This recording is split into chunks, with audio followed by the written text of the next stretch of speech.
Shri Imtiaz Jaleel. Thank you, Mr. Speaker, sir. This government loves to collect citizens' data, but hates to be held accountable. It refuses to protect citizens' data. It does not believe in due process, and it definitely does not believe that the Puttaswamy judgment is to be followed. Mr. Speaker, my objection to this bill is not that we cannot collect this data. It is not that we should not use technology to prevent crime. My objection is that the government is bringing in this law without respecting constitutional right to privacy or the right against self-incrimination under Article 20. It wants to create databases of citizens but does not want to provide any safeguards.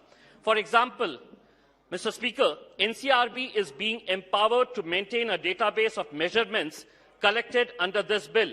What is NCRB? The National Crime Records Bureau. It was created by a notification. It is not even a statutory body. How can a legislation empower a board that has no statutory existence itself? Secondly, under Section 4, no parameters have been provided on who has the power to access this data, what police officer, of what rank. Mr. Speaker, I have certain questions for which I would like the Honourable Home Minister to answer. Under what circumstances can a cop be allowed or denied access to this database? What are the permissible uses of this database? What punishment happens if a police officer uses this database in violation of extant law? Will defendants, it's very important, will defendants in criminal trials be also allowed to use the database to prove their innocence? What will be the procedure to do so? Improper recording or handling of the data in database is a serious concern. What are the safeguards against malicious misuse or distortion of this data? Mr. Speaker, sir, my question is, what safeguards exist? One cannot be forced to provide a DNA sample or other information simply because they have been arrested or detained. This is because it is violation of their right against unreasonable searches. After Puttaswamy judgment, the police have to follow this standard. In short, collection of DNA or other measurements is only permissible if it is justified, and it cannot be a general practice. Similarly, when searching a database of fingerprints, DNA or other measurements, the police officer will have to show a probable cause for this search. It cannot be based on the mood of the cop or just a gut feeling. He has to demonstrate why he specifically searched the database. Was there any evidence? Have all other leads been extinguished? What is the basis of his suspension? This bill, Mr. Speaker, fails because it does not provide any of these rules.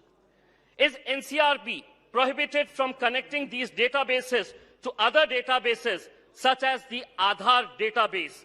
Linking various databases will mean that this government can sit in Delhi and practically identify any citizen anywhere. Interlinking databases is a huge violation of citizens' right to privacy, as they allow government to identify citizens even for purposes other than crime detention. And unfortunately, this is the reason why this bill is being brought. Mr. Speaker, sir, just 1 minute. Section 3 of this bill allows government to not only collect finger and footprints, but also physical biological samples, behavioral attributes, and iris and retina scans. This is unbridled power in the hands of government and police. What are the chances that these will not be misused and exploited? What is included in behavioral attributes? Does it include gait and facial recognition? These technologies are very unreliable and heavily biased. It is concerning that the government is not even clearly saying what it wants to do. Similarly, why are biological samples being collected? Is it not a way to bypass DNA bill and bring it through the back door?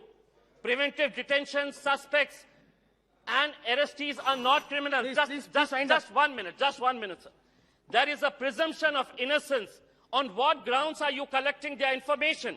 Under Section Clause 4, are you saying that this data will be expunged if the person is discharged or acquitted? A person in preventive detention is neither charged nor convicted of any crime. So how will their data be removed? We need these answers. Lastly, Muslims, Adivasis and Dalits are predominantly detained and arrested and hardly convicted. This means that your database will have a significantly large number of such people. And before I quit, I would like to, मैं सत्यपाल जी जो जिस महाराष्ट्र राज्य से आते हैं और वो मुंबई शहर के पुलिस कमिश्नर थे, मैं उनसे एक सवाल करना चाहता हूं।